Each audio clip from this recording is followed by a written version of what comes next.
Hey, welcome to our new page that is Ambala Education Hub. So today we are doing English. In English, we are doing the topic noun. So what is noun?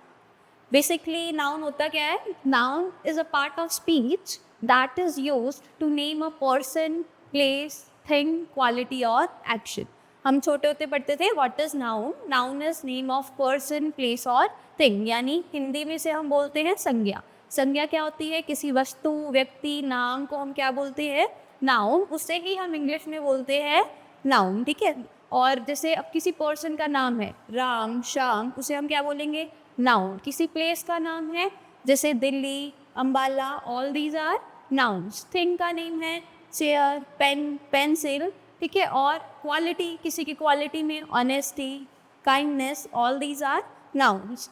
और action में dancing, singing, all these are nouns. अब मैंने यहाँ sentence के starting में लिखा noun is a part of speech. अब part of speech क्या होता है? For example I am writing here जैसे Ram is my friend. Ram क्या है? सब्जेक्ट. सेंटेंस का हमारा स्ट्रक्चर होता है सब्जेक्ट, वर्ब, ऑब्जेक्ट. सेंटेंस में सब्जेक्ट कौन होता है? डूअर या फिर जिसके बारे में बात हो रही होती है. Verb and then object. ठीक है. सब्जेक्ट से व्हाट का रिप्लाई क्या होता है? ऑब्जेक्ट.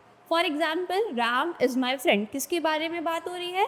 राम के बारे में. तो राम क्या है? सब्जेक्ट. इज क्या है हमारे पास यहाँ पर? Helping verb. Ram is what? Subject से व्हाट का रिप्लाई क्या है?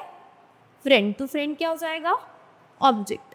ठीक है. अब यहाँ पर नेम ऑफ पर्सन, सब्जेक्ट और ऑब्जेक्ट बनने का काम सेंटेंस में सिर्फ दो ही चीज़ें करती है, या तो नाउन या फिर प्रनाउन. तो नेम ऑफ पर्सन को तो हम क्या बोलते थे? नाउन. तो जो हमारा राम है वो क्या हो जाएगा? नाउन. ठीक है. और अगर हम पार्ट ऑफ स्पीच में माय देखेंगे तो माय क्या होगा? माय मीन्स मेरा. ऑब्जेक्ट को जो भी चीज़ क्वालिफाई करती है वो क्या होती है? एडजेक्टिव. तो माय यहाँ पर क्या हो जाएगा? एडजेक्टिव. तो यहाँ मैंने ये सेंटेंस को छोटे छोटे पार्ट्स में डिवाइड कर दिया. तो ये हमारा, इसको हम बोलते हैं पार्ट ऑफ स्पीच. जब हम सेंटेंस को स्मॉल पार्ट्स में डिवाइड कर देते हैं उसे हम पार्ट ऑफ स्पीच बोलते हैं. तो यहाँ पर Ram is name of person, तो Ram is known as noun. ठीक है. और in the same way I live in Delhi. तो Delhi is a name of particular place. तो दिल्ली क्या हो जाएगा? एक हमारा नाउन. क्लियर यहाँ तक? Now we move forward to the next slide, that is types of noun. So we have 6 types of noun. First one is proper noun, another one is common noun, third one is abstract noun, fourth one is collective, then material and compound noun. So what is proper noun? Proper noun क्या होता है?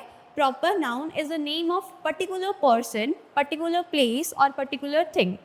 किसी भी एक particular person का नाम, particular जगह का नाम, वो क्या होगा हमारा? Proper noun. अगर हम किसी person को उसके नाम से बुला रहे हैं तो that is our proper noun. अगर पूरी क्लास में बच्चे बैठे हैं तो उनमें से मैं अगर किसी एक भी person को बोल दूँ, for example Ram stand up, तो मैं पूरी क्लास में से सिर्फ एक ही स्टूडेंट को क्या कर रही हूँ? Point out. तो वो हमारा कौन सा नाउन होगा? Proper noun. बट अगर मैं बोलूँ कॉमनली बॉयज स्टैंड अप, तो मैं यहाँ पर किसी एक पर्सन को पॉइंट आउट ना करके सबको पॉइंट आउट कर रही हूँ, तो कॉमनली सबको बोल रही हूँ, वो कौन सा नाउन हो जाएगा? Common noun. It means proper noun is what? जब हम किसी भी पर्टिकुलर पर्सन को या किसी पर्टिकुलर चीज़ के बारे में, पर्टिकुलर प्लेस के बारे में बोले तो वो हमारा प्रॉपर नाउन. ठीक है. बट अगर हम कॉमनली सबकी बात करें तो that is are common noun. अगर मैं किसी पर्टिकुलर जगह की बात करूँ, फॉर एग्जांपल कानपुर, अम्बाला, दिल्ली, तो ये सारी एक पर्टिकुलर जगह है, एक ही जगह है, तो उसको हम कौन सा नाउन बोलेंगे? Proper noun. ठीक है. अब common noun is further divided into 2 parts. First one is countable and another one is uncountable.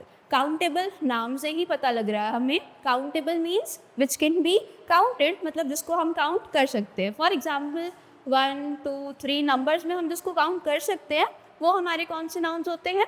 Countable noun. But uncountable nouns कौन से होते हैं? जिसको हम काउंट नहीं कर सकते. जिसको काउंट नहीं कर सकते वो कौन से होंगे? अनकाउंटेबल. अब एग्जाम्पल्स क्या हो सकते हैं? देखो, अगर मैं बोलूँ राइस, वाटर, इन सबको हम काउंट नहीं कर सकते। राइस को आप लेके आते हो तो किलोज में हम मेजर करते हैं, इसको केजीज में मेजर करते हैं, बट हम इसे 1 2 3 काउंट नहीं कर सकते। वाटर भी लीटर्स में हम मेजर कर सकते हैं, 1 लीटर 2 लीटर, बट हम इसको नंबर्स में काउंट नहीं कर सकते। तो जिसको हम नंबर्स में काउंट कर सकते हैं वो होते हैं हमारे काउंटेबल नाउन, और जिसको हम नंबर्स में काउंट नहीं कर सकते वो कौन से नाउन होते हैं? Uncountable noun. आई होप यहाँ तक क्लियर होगा। Next one is abstract noun. Abstract noun कौन सा होता है? एब्स्ट्रैक्ट नाउन इनटेंजिबल थिंग्स से रिलेटेड होता है। अब इनटेंजिबल थिंग्स कौन सी होती हैं? जिसको हम क्या नहीं कर सकते, टच नहीं कर सकते, हम जिसको देख नहीं सकते बट फील कर सकते हैं।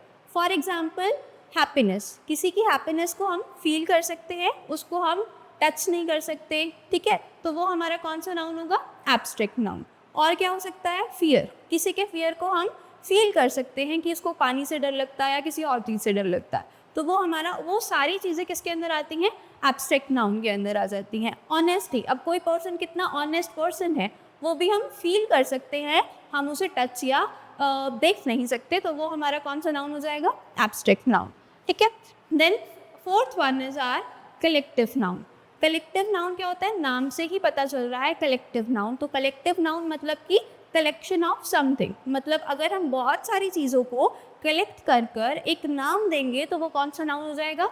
Collective noun. जैसे कि एग्जाम्पल, फ्लावर्स, एक फ्लावर है तो फ्लावर बोलूँगी, 2 फ्लावर है तो 2 फ्लावर्स हो जाएंगे, बट अगर मैं फ्लावर्स को इकट्ठा करके उसके एक ग्रुप बना दूंगी तो उसे हम बोलते हैं बुके। तो यानी कि ग्रुप के, हमने फ्लावर्स के ग्रुप को एक नाम दे दिया बुके, तो वो कौन सा नाउन हो जाएगा? Collective noun. ऐसे ही सोल्जर्स के ग्रुप को हम एक नाम दे देते हैं आर्मी, तो वो कौन सा नाउन हो जाएगा? Collective noun. मतलब कि बहुत सारी चीज़ों के ग्रुप को जब हम एक नया नाम देते हैं वो हमारा कौन सा नाउन होता है? Collective noun. स्टूडेंट्स के ग्रुप को हम क्लास बोलते हैं, यानी कि स्टूडेंट्स बहुत सारे बैठे हैं तो उनको हमने क्या बोल दिया? क्लास, तो वो कौन सा नाउन हो जाएगा? कलेक्टिव नाउन, ठीक है। आई होप यहाँ तक क्लियर। अब next one is material noun. Material noun क्या होता है?